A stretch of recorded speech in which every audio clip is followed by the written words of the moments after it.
আমার বাবা ধূমপান করেন, বাবা যদি দোকান থেকে সিগারেট আনতে বলেন তাহলে আমি কি সিগারেট আনতে পারবো নাকি আমার গুনাহ হবে? এবং বাবা ধূমপান করলে সন্তানের করণীয় কি?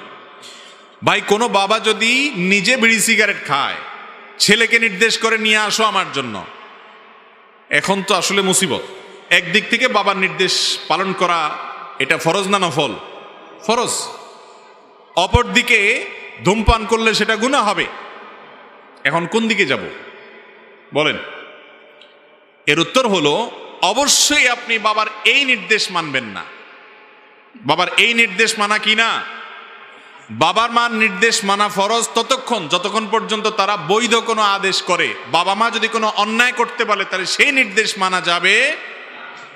কারণ নবী করিম সাল্লাল্লাহু আলাইহি ওয়াসাল্লাম বলেছেন, ইন্নামাত তাআতু ফি মারুফ, ভালো কাজের আদেশ দিলে তখন শুধু কথা শোনা যাবে।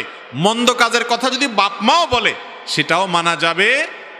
আর বন্ধু বান্ধব বললে ওইটা মানা যেতে পারে নাকি?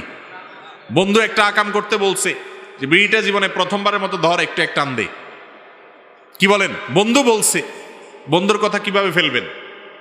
মুসলমানের সন্তান হয়ে থাকলে, নিজে যদি মুসলমান হয়ে থাকেন, আত্মসমর্পণকারী যদি আল্লাহর কাছে হয়ে থাকেন, মুত্তাকি যদি হয়ে থাকেন, তাহলে কিসের বন্ধু?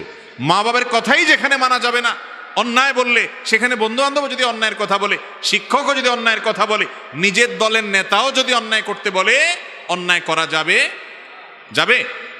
পৃথিবীর কোনো মানুষের কথা শোনা যাবে না যদি সে কথা শুনতে গেলে আল্লাহর আদেশ লঙ্ঘন হয়। কথা কি বুঝাতে পারছি? অতএব বাপ যদি বিড়ি সিগারেট আনতে বলে তাহলে নিজের পিঠ বাঁচায়া কৌশলে সরে যাবেন। বুঝতে পারছেন কথা? বাবারে হারাম কাজ করতে সহায়তাও করবেন না, আবার পিঠে যেন মাইদ্যন না পড়ে সেভাবে নিজের সেফটি নিজে নিশ্চিত করে তারপর আমল করবেন। বাবার কথা মানলেন না, বিড়ি আনলেন না দোকান থেকে, এরপরে মাইর খাইলেন, আমাকে দোষ দিয়েন না যে ওনার মাসআলা শুনে মাইর খাইছি।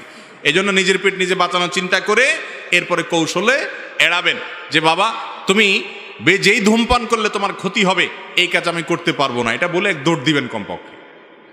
কারণ হাতের কাছে থাকলে মাইদ্যর খাওয়ার ভয় আছে। এক কথায় অন্যায় কাজের কথা বাপ মা করলেও সেটা মানা যাবে না, কিন্তু তাই বলে তাদের সাথে বেয়াদবিও করা যাবে। সুন্দরভাবে সেটাকে ইগনোর করতে হবে, এড়াতে হবে।